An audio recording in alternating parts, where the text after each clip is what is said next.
Right now, we're expecting several inches of snow tonight and into tomorrow morning. Dana Fulton is standing by with your first warn forecast.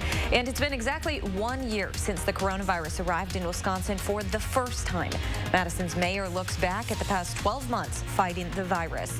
Plus, it's being considered the worst mental health crisis in nearly a century. How the pandemic is affecting millions of Americans still isolating at home.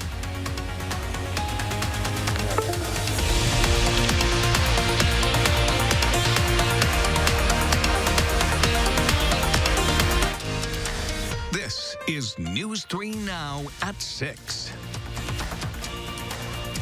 Thanks for joining News 3 Now at 6. I'm Amanda Quintana. We have alert days in the forecast for tonight and tomorrow morning as more snow is on its way to southern Wisconsin. Let's start with a look at your first warn weather with meteorologist Dana Fulton. Amanda, it is coming down right now on the patio. Some flurries for us, but other folks are already seeing steady snowfall. As we take a look at our radar, you can see that's creeping in from the south currently. Some steady snowfall right along the Wisconsin-Illinois state line. There was a little bit of a mix early, but right now it does look like it's already transitioned over to all snow for us in Grant, Lafayette counties. The same goes as we slide a little further east and look at downtown Janesville. We are seeing a little bit of a flurry action again out here on the patio for us, but doesn't look like we're having anything too steady for downtown Madison. Visibility, though, already being reduced for us as the snow builds in. Likely going to see those visibility conditions continue to deteriorate as more snow develops over the next hour or so. Temperature-wise, we're close to freezing, but everyone's below that 32 mark, so I'm not concerned about any sort of a mix developing for us for the rest of the evening. We do have winter weather advisories in effect for Dane County north and winter storm warnings south of Dane County. Those are all in effect now and will run overnight and through much of the day on Sunday. Those winter storm warnings extending through our counties that are likely going to see the most accumulation from this event, and we're really going to pick up quite a bit by the end of this one. Anywhere from 3 to 6 inches likely overnight, and then another 1 to 2 possible tomorrow before that snow does taper to flurries in the afternoon. The heaviest again will be south of Madison, but we'll take a closer look at some timing and those accumulation maps in just a few minutes. Amanda. All right, thank you so much, Dana. Crews in Madison will start plowing major roadways tonight as soon as the snow starts to stick. The Streets Division says roads will likely be slippery for most of tomorrow. Crews plan to plow and salt major streets on a loop. Residential streets and side roads will be plowed once there are 3 inches of snow and the snow has stopped. Cities and communities in our area are declaring snow emergencies ahead of tonight's storm. Janesville and Clinton's orders went into effect at the top of the hour. Cars will not be allowed to park on city streets until it's lifted. Sun Prairie's emergency will start at 9 o'clock tonight. That'll last until 6 p.m. tomorrow. We have a full list of snow emergencies on our homepage on channel3000.com. Today marks 1 year since UW Hospital treated its first patient experiencing symptoms of the novel coronavirus, now known as COVID-19. Gabriela Becerra is reflecting back to the very beginning of the pandemic with local leaders. Gabby.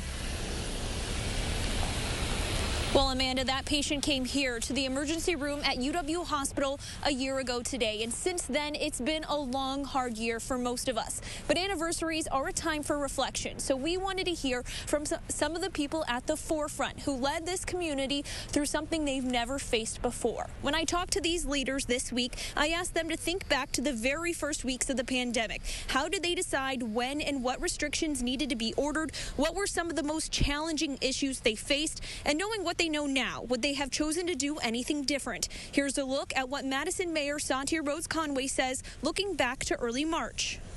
But at the beginning, we were just trying to understand how is this thing transmitted? How do we protect ourselves? How do we protect people? What are risky behaviors? And so, I think initially you saw just working off the best available science. What do we think is risky? And we're going to have to shut that down. Rhodes Conway made those decisions with the help from Dane County Executive Joe Parisi and Public Health Director Janelle Heinrich. And tonight on News 3 Now at 10, I'll share the first half of my conversation with those leaders as they tell us for the first time what it was like during those first weeks of the pandemic. Amanda? Thank you so much, Gabby. Today is also 1 year since the World Health Organization declared the coronavirus outbreak a global health emergency. In its January 30th announcement, the WHO urged countries not to restrict travel or trade to China. That's where the virus is believed to have originated. The outbreak was not upgraded to a pandemic until mid-March. At the time, there were fewer than 10,000 cases around the world. Last week, the global case total surpassed 100 million. Over the past 12 months, Wisconsin has gone from one single case to now more than 540,000. DHS data shows an increase of nearly 1,500 cases over the past day. That's about 150 more than the 7-day average. 33 more people have died, with the state inching closer to 6,000 COVID-related deaths. But there is some good news. More than 500,000 vaccine doses have now been administered in the state. Meanwhile, Arizona is the 30th state to identify at least one case of the UK variant of the coronavirus. Health officials there confirmed their first 3 cases yesterday. The new strain is believed to be more contagious, but there's no evidence that symptoms are more severe. Experts say the variant could be the dominant COVID strain in the U.S. by March. Starting Monday night, a new federal mandate will require people to wear masks while using any form of public transportation. The CDC's order requires masks that cover the nose and mouth be worn both on the ride and while waiting for it. This includes buses, trains, taxis, airplanes, and rideshare vehicles like Uber. Children under 2 and people with a disability who cannot wear a mask are exempt. The CDC says it reserves the right to enforce the order through criminal penalties. 1 year of lockdowns, limited contact, and uncertainty is taking its toll on all of us, and a growing number of people are struggling with their mental health. Christina Laurie talked to the head of UW Health's behavioral unit to find out how to know if you need help and where to find it. The worst mental health crisis since World War II. That's at least how some healthcare professionals are classifying it, including those trained here in Madison.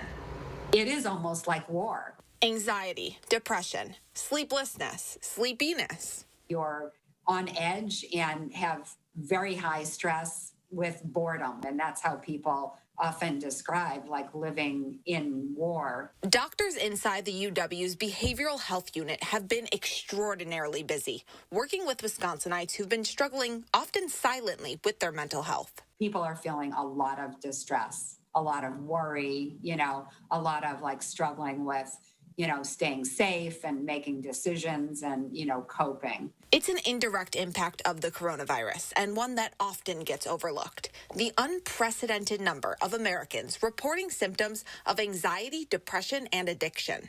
Half of all Americans say their mental health has been negatively affected by the virus, and that's created another crisis, a mental health pandemic. This one less visible. Let's say have borderline diabetes, right? There are actual tests that can tell you, what's the threshold for doing this intervention or that intervention. With mental health, there isn't that hard and fast like blood test you can take. Dr. Lonergan explains the number of people struggling with their mental health will continue to rise, even as more Wisconsinites get vaccinated.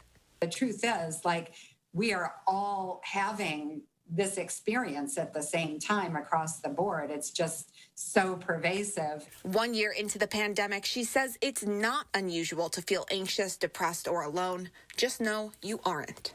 I don't think there's any reason to wait. And there are plenty of people who want to help end the war inside your mind right now. Dr. Lonergan recommends several other things for anyone struggling right now. Go on a walk, talk to a friend, do something that you used to enjoy. And above all, know that you are not alone. There are many wonderful local resources right here in the Madison area. I've posted links to how you can find those up on channel3000.com. The mental health crisis is not only straining our healthcare system as a whole, it's disproportionately affecting communities of color. We'll find out what that looks like here in Wisconsin tomorrow night on News 3 Now at 5:30. Fitchburg police are investigating an armed robbery at a convenience store. Police say it happened around 9 o'clock last night at the Dollar Tree on Fish Hatchery Road. A person showed a handgun and demanded money from the cashier. Police say that person left the store without any cash. Anyone with information is asked to contact Fitchburg police. There's more to come on News 3 Now at 6. We'll have an update on this afternoon's Badger game at Penn State. And if you've been cooking at home more lately, it might be time to upgrade your pans. Consumer Reports has some tips on the best ones on the market right now.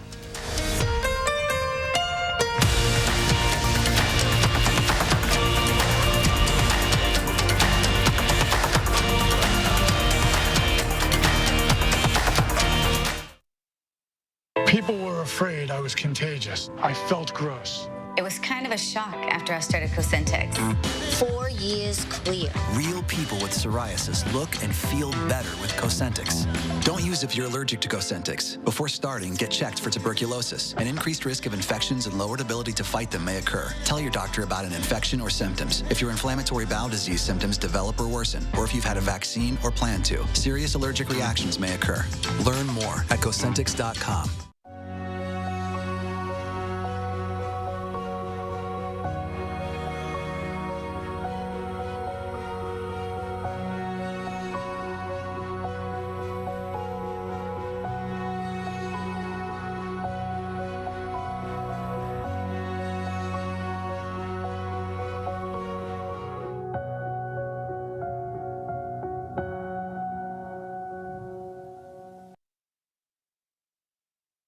You never know what winter has in store.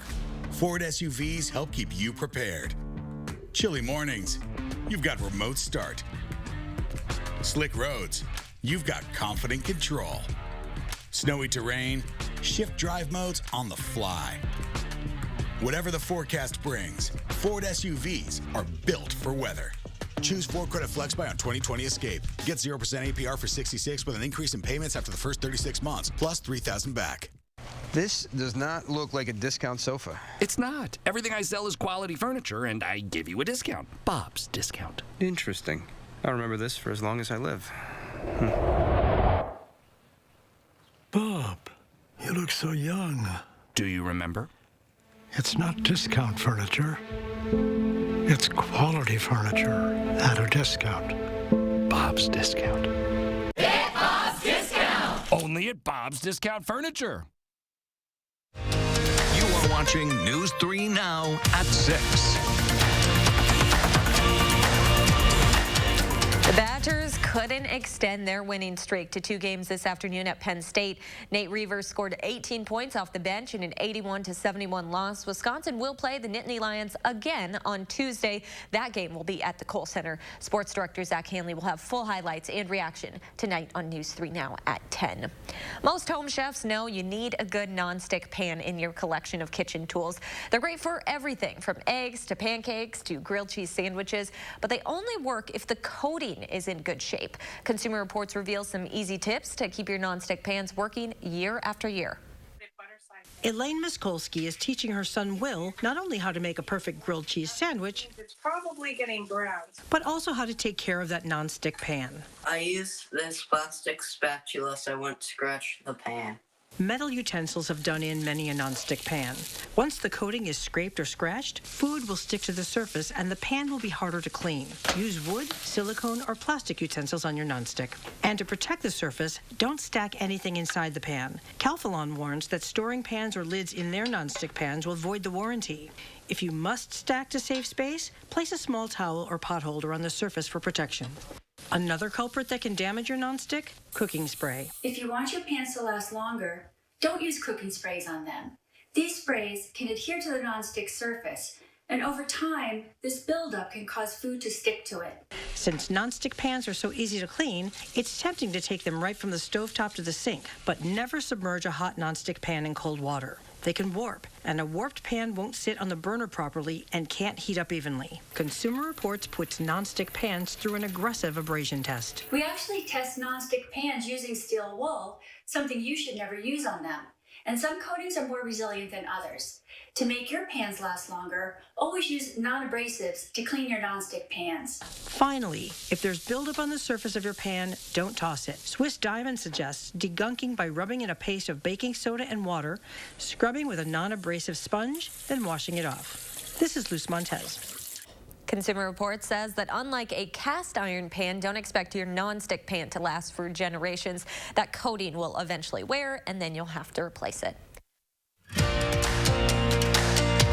are working together to benefit a Madison-based animal rescue. Plus, we're expecting another round of snow later tonight. Dana has details on how much you should expect coming up in your First Warn forecast.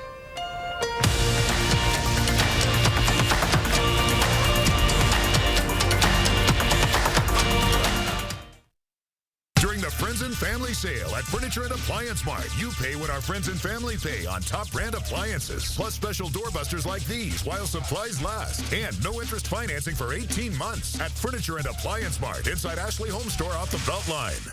Where can a healthier heart lead you? For people with heart failure taking Entresto, it may lead to a world of possibilities. Entresto helps people stay alive and out of the hospital.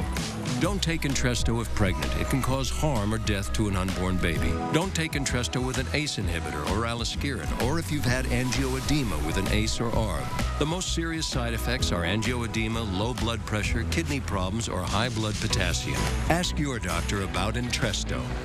In the truck game, greatness is defined by a relentless commitment to the customer, forged over decades, built by a team resolute in helping you achieve your greatness. Experience this award-winning lineup today. Ford F-Series, America's best-selling truck for 44 years straight and counting. Hurry to get $7,250 in total savings on a Built Ford Tough F-150 XLT at your local Ford dealer. Culver's is a family restaurant. To me, that means being the place that puts a smile on everyone's face. We're famous for our cooked-to-order butter burgers and frozen custard made daily inside our restaurants. But we've always believed more menu options mean more ways to brighten your day. We source the finest chicken to bring you our tenders and chicken sandwiches. And our cheese curds. They're a Wisconsin tradition we're proud to share with you. So take the next meal shift off and let us take care of you. Welcome to Delicious.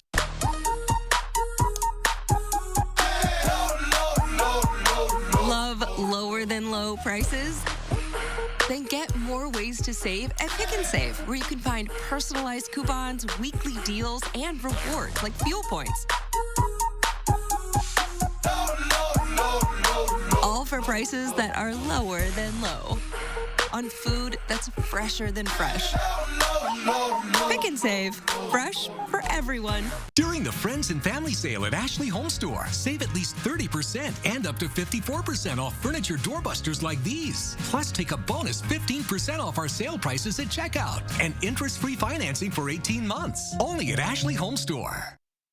You are watching News 3 Now at 6. Welcome back. A local brewery, pet supply shop, and animal rescue are coming together to help our furry friends. Carbon 4 Brewing and Earthwise Pet Supply in Madison hosted a taproom pop-up this morning. A portion of sales from beer and other beverages went toward Fetch Wisconsin Rescue. Fetch rescues dogs primarily from the South who are at kill shelters, bringing them back to Wisconsin to give them new homes. Organizers say business has been hard during the pandemic, but that we still need to give back to our community. These events, we're helping support each other. You know, Carbon 4 is a small business on the east side of Madison. Earthwise has 2 locations here in Madison, and we're helping keep that money in our local community. Carbon 4 says it's hosted at least one benefit event in the Madison area nearly every week since last April. Let's get a look at your First Warn weather with meteorologist Dana Fulton. I know 2 dogs that are probably very excited about the snow coming. Very excited. Both labs, go figure, right? Now, we do have a lot of snow starting to build into the area. In Madison right now, flurries coming down, but further south, we're seeing some steadier snowfall. We have winter weather advisories in effect for Dane County on north and winter storm warnings in effect for the night and through much of the day on Sunday along the Wisconsin-Illinois border. As we take a big look at this picture, you can see that line of snow steadily creeping up. That steadier snowfall right now right along the Illinois state line, but that's going to continue to build in. So at this point, road conditions are not going to get any better. Our visibility is going to continue to deteriorate for us, and this steady snowfall is going to stick around through much of the overnight hours, really not giving us much of a break. This continues again looking ahead to 10, 11 o'clock. We have steady snow coming down. Temperature-wise, we stay right at about 30 degrees throughout the overnight hours. So this is just a snow event. We don't have anything mixing in, and it's not going to be too cold for us. But because those temperatures stay pretty close to 30, 32, it's likely going to be that heavier snow to get things cleaned up in the morning. 4 or 5 o'clock, we still have steady snowfall coming down. Light snow expected through the early and mid-morning. It's not till late in the morning that snow really starts to taper off to flurries.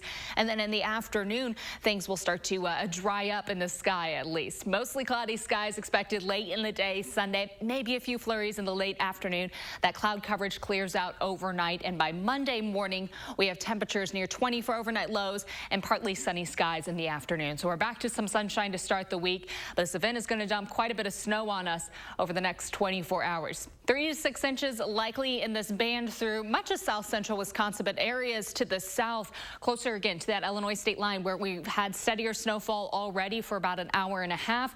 And it's going to be a little bit of a lake effect actually for the southeast corner of the state. Those totals will creep up a little higher. We're in that 6 to 9 inch range. Really wouldn't be surprised if we saw some areas creep up a little more. So this really is going to impact our road conditions tomorrow. It's going to take a second to get things cleared up. And it's going to be slick outside, even though we're not concerned so much about some ice potential.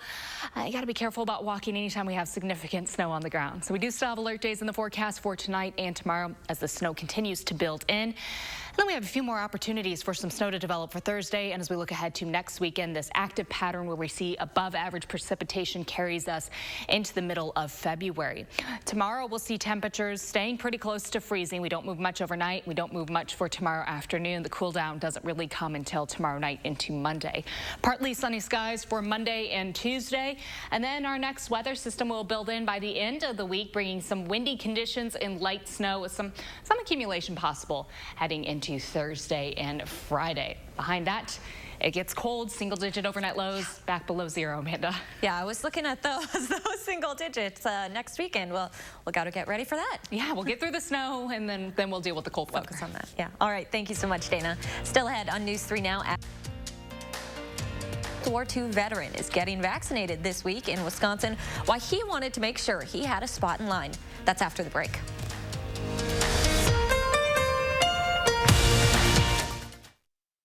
News 3 Now First Warn Weather is brought to you by Lazy Boy Home Furnishings and Decor. Discover a shopping and design experience as comfortable as the furniture. Lazy Boy Home Furnishings and Decor. Schedule your free design consultation today. We are the Thrivers. Women with metastatic breast cancer. Standing in the struggle. Hustling through the hurt. Asking for science, not sorries. Our time for more time has come. Living longer is possible and proven in women taking Kisqali plus fulvestrant or a non-steroidal aromatase inhibitor. Kisqali is the only treatment in its class with proven overall survival results in 2 clinical trials, helping women live longer with HR-positive, HER2-negative metastatic breast cancer. Kisqali was also significantly more effective at delaying disease progression versus a non-steroidal aromatase inhibitor or fulvestrant alone. Kisqali can cause lung problems or an abnormal heartbeat, which can lead to death. It can cause serious skin reactions, liver problems, and low white blood cell counts that may result in severe infections. Tell your doctor right away if you have new or worsening symptoms, including breathing problems, cough, chest pain, a change in your heartbeat, dizziness, yellowing of the skin or eyes, dark urine, tiredness, loss of appetite, abdomen pain, bleeding, bruising, fever, chills, or other symptoms of an infection, a severe or worsening rash, are or plan to become pregnant or breastfeeding. Avoid grapefruit during treatment. Kisqali is not approved for use with tamoxifen. It's our time to continue to shine because we are the Thrivers. Ask your doctor about Kisqali, the only treatment in its class proven to help women live longer in 2 clinical trials. At GHC, we want you to be safer at home. We have more ways for you to get care anywhere, anytime, day or night. Be seen, be safe, be home. We will get through this together, and we will all get better together. At US Cellular, we're building a powerful 5G network that works without interruption in the places you wouldn't expect. And with every plan at US Cellular, you get access to 5G at no additional charge. So no matter where you are, US Cellular's network always keeps you connected in the places you need it most. At US Cellular, all of our plans include 5G and get unlimited data for just $30 a month with 4 lines. US Cellular. Pregnancy Emergency during COVID, when doctors say is the best time for you to get your COVID-19 vaccine. And we're tracking when the next winter storm will head into our area. Join us on Sunday morning starting at 6:30. You are watching News 3 Now at 6. Maybe you've seen Facebook friends post pictures of their COVID vaccine card when they received their shot, but experts are warning you not to share pictures of them online. The Better Business Bureau says they're seeing scammers use those cards to their advantage. The cards have personal information on them, like your full name, your birthday, and where you got your vaccine. Scammers have also been caught selling fake vaccination cards online. If you want to share news of your vaccination, they recommend taking a photo of your vaccine sticker or taking a selfie at the clinic. A 100-year-old World War II veteran in Pewaukee and his 98-year-old wife received their COVID vaccines on Thursday. Courtney Sisk sat down with him to find out why he wanted to get his shot. What's your secret to living such a long life? Genes. Harry Baker is a 100-year-old World War II veteran, and his wife, Pat, is 98. How long have you been married? 77 years. It's been great ever since? Ever since. Baker served in the U.S. Army for more than 20 years and retired as a lieutenant colonel. He was prepared for deployment to Asia when the U.S. dropped bombs on Hiroshima and Nagasaki. That's when he returned to the States and his beloved wife. At 100 years old, he lived through the Great Depression, survived the war, and saw the first man in space. And now he's living in the midst of a pandemic. Now, when I was a little boy, my mother discussed the 1918 pandemic, and I was surprised that it happened again, having believed all these years that it never would happen again, but it did. And on Thursday, the Bakers met another milestone. Why are you choosing to get vaccinated? I want to live some more. You're not feeling sick today? No. Okay. All right, and just relax and wiggle your toes for me. There you go. You are all set. Within seconds, the 100-year-old is on his way to protection from the virus. He has a message for others considering the vaccine. That it'll do the job and protect both of us. Baker and his wife, as well as other residents at Kirkland Crossing, will receive their second dose of the vaccine next month on February 25th. So exciting for him, and you know, he was so cute, so excited about it. He was very excited about it. We have a lot going on in the weather office this evening. A lot of snow starting to build in. Alert days in the forecast for tonight and tomorrow, as we do have winter weather advisories in effect and winter storm warnings in effect right now, stretching across southern Wisconsin. This is going to lead to about 3 to 6 inches of snowfall throughout Dane County, throughout central southern Wisconsin, but that band really right along the Illinois-Wisconsin border, those totals will be trending just a little higher in the 6 to 9 inch range. That starts to taper to flurries tomorrow afternoon. We're back to sunshine for Monday and Tuesday, but then we keep our eyes on our next system that starts to develop for Thursday and Friday, bringing some accumulation for the end of the week. Behind that system, it gets quite a bit colder outside. Afternoon highs will drop to the teens, overnight lows in the single digits, and likely below zero again as we look ahead to next weekend. So right now, we just want to remind everybody, stay safe, stay warm. We do have quite a snow event building in over the next 24 hours. Then we'll keep our eyes on the next one. All right. Thanks so much for joining us. Have a great night.